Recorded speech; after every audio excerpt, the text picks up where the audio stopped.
వ్యవసాయంలో మన జగన్మోహన్ రెడ్డి ఎక్కడైతే రైతుకు ధాన్యం ఉంటాయో అక్కడికే గోన్లు పంపించేస్తాం, అక్కడికే ట్రాక్టర్ పంపించేస్తాం, అక్కడికే మనుషులు పంపించేస్తాం, రైతుకి ఏ సమస్య లేకుండా చేస్తామని చెప్పి అన్ని సమస్యలు సృష్టించింది అయినాయి. ఎక్కడ గోని లేదు, ఒక్క గోని ఇవ్వలేదు. నేను 500 బస్తాలు అమ్ముతాను సంవత్సరానికి. ఇష్టం వచ్చినట్టు ఆడు ఏ మిల్లీకి పంపించాలంటే ఆ మిల్లీకే ట్రాక్టర్ వెళ్ళాలి.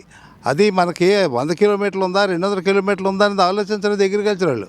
ఆ టైంలో నేను ఒకసారి జామ మండలం నుంచి తీసుకుని ఎక్కడ చీపురుపల్లి మండలాన్ని తీసుకెళ్లారు. అవాళ నేను 19 టన్నుల 500 కేజీలు ధాన్యం పంపిస్తే ఆ ఇష్టం వచ్చినట్టు కట్ చేసుకొని 20 టన్నులకి ధాన్యం నాకు పంపిస్తే 20 టన్నులకి డబ్బులు ఇవ్వకుండాను 18 టన్నులకి డబ్బులు ఇచ్చారు. ఎవరిని అడగాలి నేను? ఒక గోను ఎవరో, ఒక ట్రాక్టర్ పంపించరు, ఏమీ చేయరు. డబ్బులు వేసిన తర్వాత 2 నెలలు 3 నెలలు పడుతుంది డబ్బులు వేయడానికి. నేను ఈ గవర్నమెంట్ వచ్చిన తర్వాత నేను మొన్న 6 టన్నులు ధాన్యం పంపించాను గంజాడ మండలంలో. నాకు డబ్బులు అప్పుడే వేసేసారు. 48 గంటల్లో డబ్బులు పడ్డాయి నాకు. ఇంకా నేను ఇంకా చాలా ధాన్యం పంపించాను ఇంకాను. అంటే రైతుకి ఇవాళ ఆ ధాన్యం ఆ రకంగా వచ్చి పడుతున్నాయి కాబట్టి ఇంకా ఉత్సాహంగా ముందుకెళ్తాడనమాట. ఇక రెండోది చంద్రబాబు నాయుడు డెవలప్మెంట్ గురించి అని అడిగారు కదా. ఒక చిన్న ఉదాహరణ మీకు ఇస్తాను. డెవలప్మెంట్ అంటే చంద్రబాబు నాయుడు అధికారంలోకి వచ్చిన వెంటనే నేను 4,000 రూపాయలు పెన్షన్ ఇస్తానన్నారు. 1,000 రూపాయలు పెంచి ఇచ్చాడు ఆయన. ఆ 1,000 రూపాయలు పెంచడానికి జగన్కి 5 సంవత్సరాలు పెట్టింది. అది డెవలప్మెంట్లో తేడా. చంద్రబాబు నాయుడు విజన్ ఏంటో, జగన్మోహన్ రెడ్డి విజన్ ఏంటో ఇప్పటికే చాలామంది తెలుసు. పోలవరం నాశనం చేశాడు, అమరావతి నాశనం చేశాడు, నాడు నేడు అని విద్యా వ్యవస్థ నాశనం చేశాడు. ఆడుకుందాం రా అనుకుని జనాలతో ఆడుకున్నాడు. ఎలక్షన్ వచ్చిన తర్వాత ఆయన ఆడించుకున్నారు అందరూ. అది సార్. ఇప్పుడు చంద్రబాబు నాయుడు గారు స్వర్ణాంధ్ర 2047 విజన్ అనేది ఒకటి తీసుకొచ్చారు. అది సాధ్యం అవుతుంది అంటే 2027 పెట్టలేదు ఆయన, ఇవాళ 47 పెట్టారు ఆయన. మోడీ సహకారంతోనే డెఫినెట్గా సక్సెస్ అవుతాడు చంద్రబాబు నాయుడు. ఇవాళ పవన్ కళ్యాణ్ స్టేట్మెంట్ ఇచ్చాడు, 100 సంవత్సరాలు బతకాలి చంద్రబాబు నాయుడు, నా ఆయుష్ కూడా ఆయనకే ఇవ్వాలి, ఆయన దగ్గర ఎంతో నేర్చుకోవాలి. విజన్ నాయకుడు అయిన పవన్ కళ్యాణ్ అంత దర్జాగా చెప్తున్నాడంటే ఆయన దగ్గర ఆ శక్తి లేకపోతే పవన్ కళ్యాణ్ గ్రహించగలడా? ఇవాళ పవన్ కళ్యాణ్కి చంద్రబాబు నాయుడు ఒక మోడల్ స్కూల్. అక్కడ ఆయన దగ్గర నేర్చుకుంటాడు ఇవాళ పరిపాలన అనేది ఎలా ఉండాలి, ఏ రకంగా చేయాలి, విజన్ అనేది ఎలా ఉండాలి, ఎలా డెవలప్ చేయాలి. అది డెవలప్మెంట్ అంటే. ఇవాళ మా అమరావతిని డెవలప్ చేశారంటే మీకు ఇయర్లీ 1,00,000 కోట్ల రూపాయల ఆదాయం తీసుకొస్తారు చంద్రబాబు నాయుడు. గ్యారంటీ నేను చెప్తున్నాను. ఆయనకు ఆ శక్తి సామర్థ్యాలు ఉన్నాయి. ఇవాళ మోడీ అయినా ఆయనకు భయపడవలసిందే. ఇవాళ దేశంలో నెంబర్ 1 లీడర్ చంద్రబాబు నాయుడు.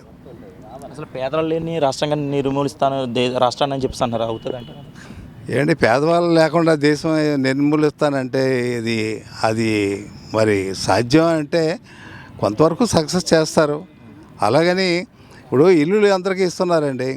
ప్రతి సంవత్సరం ఇల్లులు ఇస్తూనే ఉన్నారు, ఇంకా ఇల్లు వస్తూనే ఉన్నారు. అలాగా పేదవాడు అనేవాడు ఎక్కడో మూలలో ముడక ఎక్కడో ఉంటాడు, ఎవడోవాడు వస్తూనే ఉంటాడు. పూర్తిగా నిర్మూలించడం అనేది నా ఉద్దేశ ప్రకారం అయితే ఎవరికీ సాధ్యం కాదు. కానీ చంద్రబాబు నాయుడు గారు ఇవాళ 10 కార్యక్రమాలు పేపర్లో వేశారు, చూసారా? దానివల్ల ఎంత అవుతుందండి? ఇవాళ ప్రతి ఆడవాళ్ళకు కూడా లక్షాధికారం చేసేటువంటి స్కీములు అందులో కనబడుతున్నాయి. అందరికీ స్వయం ఉపాధి కల్పిస్తున్నాడు, సెల్ఫ్ ట్రైనింగ్ ఇస్తున్నాడు. చాలా మంచి కార్యక్రమాలు ఉన్నాయండి ఇవాళ. ఇదే కూటమి ప్రభుత్వం ఈ 5 years అయిపోయిన తర్వాత వైఎస్ఆర్ కాంగ్రెస్ కానీ ప్రతిపక్షాలు కానీ ఏవి కనపడవు. మళ్ళీ మరో 10 years పాటు చంద్రబాబు నాయుడు గారు ఉంటే ఈ రాష్ట్రంలో నిరుద్యోగ యువత అనేది మాత్రం ఉండదు. ఇది గ్యారంటీ. మాకు విశాఖపట్నంలో ఇవాళ గూగుల్ ఇది కూడా తీసుకొచ్చారు, లల్లు ప్రాజెక్ట్ ఇంకోటి ఏదో వచ్చింది. ఇవన్నీ మాకు వస్తాయంటే మాకు అందరికీ విశాఖపట్నమే కాదు, యువతలు తూర్పు ఈస్ట్ గోదావరి వెస్ట్ గోదావరి వరకు కూడా ఉద్యోగాలు వచ్చేస్తాయి అందరికీ. చదువుకున్నాడు ఎవడు ఖాళీగా ఉండడు ఇవాళ.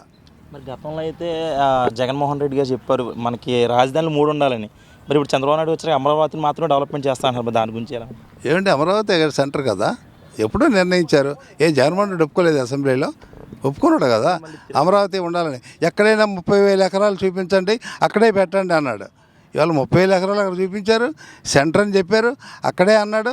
మళ్ళీ రాత్రి కాలం వచ్చింది 3 రాజ్యాలని చెప్పాడు. ఇంకా ఇవాళ కానీ అధికారులకు వచ్చింటే 30 పెట్టినాం, పొరపాటు చేశారు ప్రజలు. డెవలప్మెంట్ అంతా అమరావతి వైపు ఉండిపోతుంది. డెవలప్మెంట్ రాజధాని డెవలప్ చేయాలి కదండి. రాజధాని డెవలప్ చేయకుండాను మీరు ఎక్కడ ఎలాగొస్తుందండి? రాజధాని అనేది డెవలప్మెంట్ ఉంటే ఇవాళ చూడండి హ్యాపీనెస్ అని పెట్టాడు, దాన్ని మళ్ళీ తీసుకొచ్చారు కదా.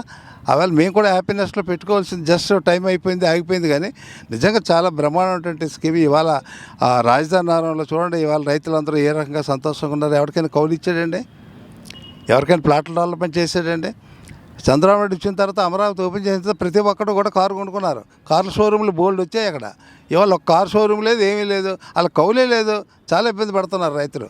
మరి ఈ పరిస్థితులు చంద్రబాబు వచ్చిన తర్వాత అందరూ కూడా బ్రహ్మాండంగా హ్యాపీగా ఉన్నారు అక్కడ. రాజధాని డెవలప్ అవ్వాలని మేము కూడా కోరుకుంటాం. ఈ చివర ఉన్న మా విజయనగరం జిల్లాలో మేము కోరుకోలేదా రాజధాని డెవలప్ అవ్వాలని? ఇంకేముందంటే రాజధాని డెవలప్ అవ్వాలి, దానికి అనుకూలంగానే మనకి స్టేట్ కూడా డెవలప్ అవుద్ది. Okay sir, thank you.